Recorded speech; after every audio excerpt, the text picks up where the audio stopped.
You really shouldn't get very close to a swan. They will mess your shit up.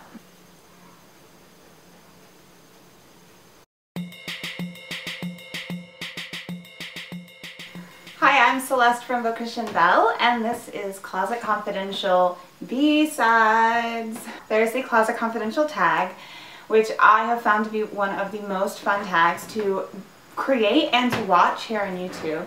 It was created by Fleur de Force, and I will link down below my version of it, which I did asking the original questions, the basic questions: most expensive, least expensive, oldest, newest items in your wardrobe. But as I watched a bunch more videos, I saw that so many people were adding different questions that all seemed interesting, what I will call the B-sides, and so I thought, why not, just for fun, make another video and kind of really quickly go through all of those as well. So here we go. The first question is really fun. It's, what is something in your closet that everyone else hates but you love? I don't know if everyone hates these, but certainly they're an acquired taste. I have two pair of pony hair shoes, which are something I'm a little obsessed with. The first are probably the ugliest, you know, objectively, probably ugly. They have these wooden soles, they're like clogs.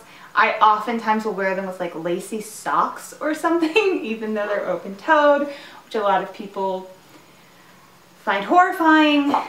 I just think they're so lovely, the speckle to them. I got them at Urban Outfitters probably last year for a steal. They were on sale because they're ugly, nobody loves them, and I just think they're so much fun. I really love kind of ugly, awkward things occasionally. I love to dress really minimally but have kind of statement accessories generally, or something that's minimal but just like with like a weird twist. But I also love when that weird twist is something that's just a little awkward. It's like it makes you look twice, and it's just that it's something that's a bit odd, which I like. The other pony hair shoes, sorry, I had to do two because these are just too much fun. These are from Michael Kors. I got them at TJ Maxx. They are pony hair camouflage high top sneakers. Are you kidding me? There's way too much ugliness going on here for me to not love them. I mean, they have gold hardware. They have these big Velcro things at the ankles. Over the top, odd, but also kind of strangely minimal and sleek in their own weird way, right? Because again, they are like neutrals, and I just wear them with black skinny jeans, and when I wear them, like, they're the thing that's happening in the outfit. The next question is, what was your biggest bang for your buck? So this is all about how much use you get out of something based on how much money you spent on it. I have two examples. They are both leather things that I thrifted. So the first are these beautiful vintage riding boots. They even have this cute little imprint of horses here at the ankle. I wear these all the time. I need to take them and get the sole here replaced soon. I wore them when I got married. I wear them hiking, and they were $10. That's like a maximum estimate. They were anywhere from 5 to 10, I want to say. This, I remember exactly, it was $5. This is my work bag. I carry it every single day of the week, except the weekend. It has, these are all pockets here that go all the way down to the bottom. They're huge. They're big enough to put a thermos or a water bottle or a pouch or a book in. This is a great carry-on bag for when you're flying. It's a great road trip bag. You can pack everything you need in here for a weekend. It's got an internal pocket as well with a zipper and these great sticks on the outside. It's a little stained. It's super worn in, especially around the corners. And I just love it. It's so soft. I love warm leather. $5, and you carry it every day. And I'm going to continue to use it probably for decades because I've never seen anything that I love this much. Like, I love the Madewell transport tote and everything, but it doesn't have these amazingly convenient 6 pockets on the outside. When I was carrying it as my book bag in college, I used to get people who were actually like, they were like so, they'd be like, oh, your bag is so beautiful. And then when I'd say it was $5, they actually kind of were like a little mad at me. Like, they were like, ah, I'm so jealous. Why can't I find something like that for $5? It's like, you gotta spend hours and hours and hours at thrift stores, which I don't have time to do anymore, but luckily I made all those good finds back in the day. The next question is, what's the most outrageous or colorful item in your wardrobe?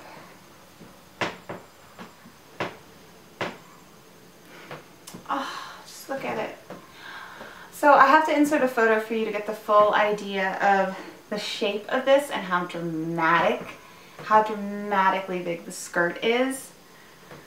But the huge stripes, the proportion of the skirt, and then obviously sequin. One of my favorite of the party dresses that I own, and I can't wait until I have the next opportunity to wear it. I'm already daydreaming about like maybe wearing it to my office Christmas party or something. In the photo, what you saw was me wearing it to an Oscars party. Wintertime has lots of good opportunities for fun party dresses, so that's always good. This was something that I got at Anthropologie while I was working there, and when it first came into the store, I couldn't decide how I felt about it, and then it really started to grow on me, and then when it was a pretty low markdown price, nothing crazy, but pretty low after the holiday, I decided to get it, and I was still a little conflicted about whether I would regret it or not because I had so many other dresses and blah blah blah, but I definitely haven't because it's definitely one of my favorites. The next question is, what's your favorite piece that you've gotten as a gift?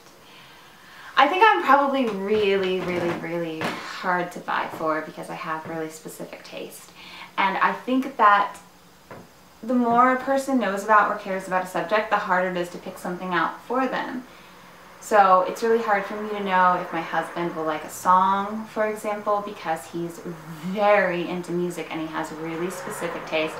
And I know the details of that taste more than just about anyone because I'm his wife and we talk about it all the time. And so I am pretty good at picking out songs he'll like, but sometimes there's just some detail that he doesn't like about it that is really idiosyncratic to him. And I'm that way with clothing.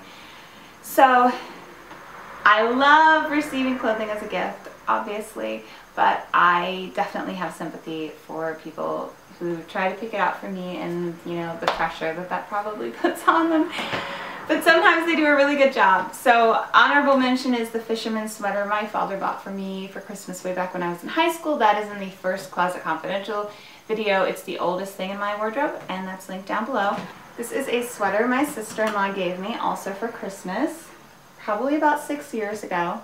It's from New York & Company, just a nice camel-colored cardigan with the ruffles. I know I said in my last alternative that I don't tend to wear prim cardigans very much, and that is true. They mostly feel weird on me, but the extra volume added by these ruffles just completely makes it more interesting than it would be without them. And I actually get a lot of wear out of this. I love this color. I love wearing black and nude. It's funny because both of these pieces that I've mentioned that were gifts, and I really ended up loving them, they're both kind of safe choices in terms of being a classic piece, a neutral color, something like that. And when I was a lot younger, I didn't buy as many of those things for myself because I think I was just still falling prey to a bit of the bells and the whistles and the sequins, although I still love sequins obviously, that I was seeing in stores, and my wardrobe it still had a lot of holes and gaps for basics. So when someone would buy me a basic, then I would end up wearing it a lot and loving it and keeping it for years because it was filling this hole that was in my wardrobe. The next question is, show us your favorite complete outfit, accessories, everything. It's so hard. This guy right here, this is an outfit I wore in December of 2013 for the blog, and I took these beautiful snowy photos. I still remember that was the day I met my mother for lunch, and I went and got my wedding gown fitting, and I wore these vintage leather boots I showed you and these Fair Isle tights because that's what I was wearing at my wedding. So I wanted to have those on to get the right length and everything for the gown. And then this dress, which is from Anthropologie. And the coat is just a cheapo Forever 21 coat. I've noticed that if you do like to mix things up with coats in the winter so that it doesn't feel like you're wearing the same outfit every single day, that a good way to do that is get like your high quality in your classic one, like your nice black coat or whatever it may be. And then if you want some fun ones, you can afford them if you just get something that's a little bit cheaper. And the hat is from Topshop, and that's something that Ryan bought for me when we were in Chicago earlier that year. And it's one of my favorite pieces. I almost picked it for the piece that's a gift, but it doesn't really count because it was a gift, but I was there, we were in Topshop together, so it's not like he didn't know if I was gonna like it. He saw that I liked it, so. The next question is, show us a favorite black item and a favorite white item from your wardrobe. The black item is this beautiful silk peplum top from Madewell. I love this shape, and I just found this to be so versatile. I wear it all the time. I think it looks really beautiful on, and it's just so effortless. And this little furry, feathery number from Anthro is one of my favorite white items. I think it looks like the underbelly of a swan, you know, where they have those tiny little feathers that are almost like fur, or like on a chicken, I guess is probably what I've actually seen in real life, because you really shouldn't get very close to a swan. They will mess your shit up. But the point is, it's very soft and lovely, and it's one of those kind of weird things that's still sort of minimalist, so that is totally up my alley. The next question is, what is the most comfortable thing that you own? Basic sweatpants. These are my favorite right now. They're just gray ones from Target. They've got a little bit of the slightly elasticated ankle. I just love to put these on as soon as I come home from work. I absolutely love sweatpants, and I'm not someone who ever wears them outside the house. I'm like all about getting dressed even if I'm going to the grocery store, but I love them when I'm at home. And that's all I have for Closet Confidential B-Sides. I hope you enjoyed this video. If you did, please click the thumbs up right down there. It just takes a second and it helps me out a lot. I really appreciate it. And if you want to hear more from me, make sure to subscribe. Thanks so much.